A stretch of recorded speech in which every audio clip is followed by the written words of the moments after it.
বন্ধুরা, কি খবর সবার? আশা করি সকলে খুব ভালো আছেন। আমি কিন্তু চলে এসেছি আপনাদের মাঝে। আমি কেয়া, চলে এসেছি আমি একটা নতুন রেসিপি নিয়ে। তো চলুন গিয়ে দেখি আজকের কি রেসিপির নাম।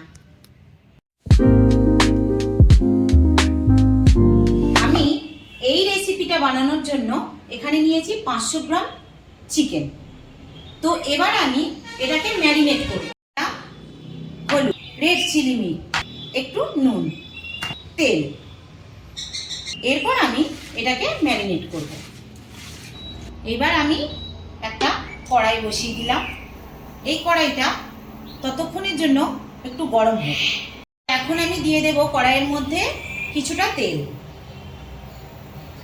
এই তেলেতেই কিন্তু পুরো চিকেনটা রান্না হবে। তারপরে আমি দিয়ে দেব এখানে গোটা কয়েকটা এই যে এলাচ, দারচিনি, লবঙ্গ নিয়েছি, এটা আমি দিয়ে দেব।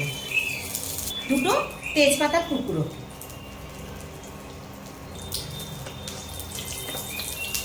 একটা বড় পেঁয়াজকে আমি বেটে রেখে দিয়েছিলাম, সেই পেঁয়াজ বাটাটা পুরোটা দিয়ে দেব। একটা বড় সাইজের টমেটোকে বেটে রেখে দিয়েছিলাম, সেই বাটা টমেটোটা। আর দেব বড় চামচে 2 চামচ আদা রসুন বাটা। এবার এটাকে সুন্দর করে আমি ফ্রাই করে নেব যতক্ষণ না পর্যন্ত এর গা থেকে কাঁচা গন্ধটা চলে যাচ্ছে। এই পর্যায়ে মশলাটা কিন্তু আমার ভাজা হয়ে গেছে।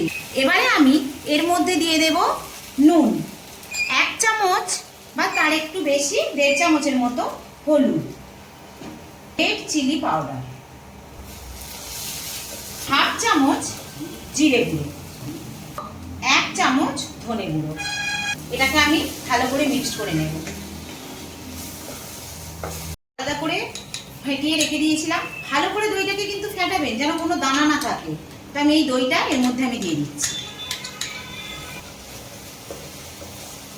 গ্রেভিটা আমার রেডি। এটা তেল ছেড়ে দিয়েছে। আমি যে ম্যারিনেট করে চিকেনটা রেখে দিয়েছিলাম, এটা আমি দিয়ে দিচ্ছি। হাই টু মিডিয়াম ফ্লেমে এটাকে ভালো করে কষিয়ে নিতে হবে। মোটামুটি এই চিকেনের গায়ে সমস্ত মশলাটা কিন্তু লেগে গেছে। চিকেনের বডি থেকে জল বের হবে এবারে। তো আমি এটাকে ঢাকা দিয়ে দেব 5 মিনিটের জন্য। তার ফাঁকে আমি কিছুটা কাজ করে নেব। একটু টমেটো আর একটু পেঁয়াজ কেটে নেব। আমি এখানে 1 চামচের মতো ঘি দিয়ে দিলাম। এই পেঁয়াজ আর টমেটোটা ফ্রাই করে নেব। চিকেন দো পেঁয়াজা আমরা কিন্তু অন্যরকমভাবে অন্য স্টাইলে খেয়েছি। তো একবার যদি এইরকমভাবে স্টাইলের বানিয়ে খাওয়া যায় তাহলে একবার খেয়ে দেখবেন। আর তারপরে বন্ধুরা অবশ্যই কিন্তু কমেন্ট করে জানাবেন যে কেমন খেলেন এই দো পেঁয়াজা। ঢাকনাটা খুলে দিলাম। একবার দেখুন বন্ধুরা কত সুন্দরভাবে জল ছেড়ে দিয়েছে চিকেনটা থেকে। এরপর কিন্তু আমি চিকেনটার মধ্যে ওই যে পেঁয়াজ আর টমেটোটাকে ভেজে রেখেছিলাম ঘি দিয়ে, ওটা আমি দিয়ে দেবো। টমেটো আর পেঁয়াজটা আমি এর মধ্যে দিয়ে দিলাম।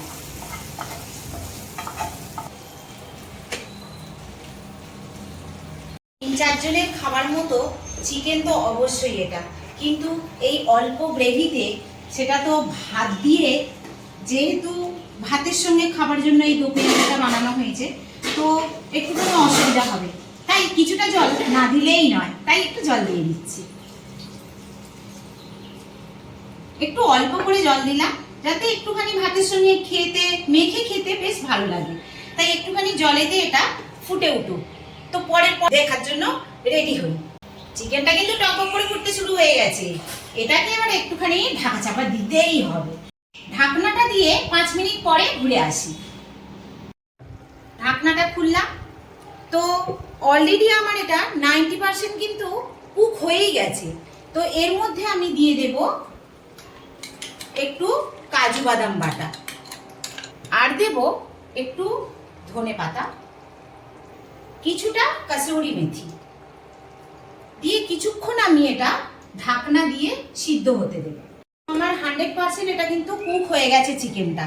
গার্নিশ করার জন্য আমি এর ওপর দিয়ে দেব কিছুটা বেরেস্তা, আর দেব কিছুটা ধনেপাতা, সামান্য একটু কাসুরি মেথি।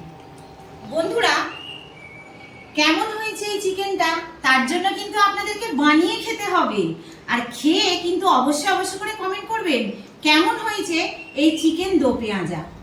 তো আজকের মতো ভিডিওটা আমি এখানেই স্টপ করছি। ততক্ষণের জন্য সকলে সুস্থ থাকবেন, ভালো থাকবেন আর কেয়ার ভিডিও দেখতে থাকবেন। তো টাটা বন্ধুরা।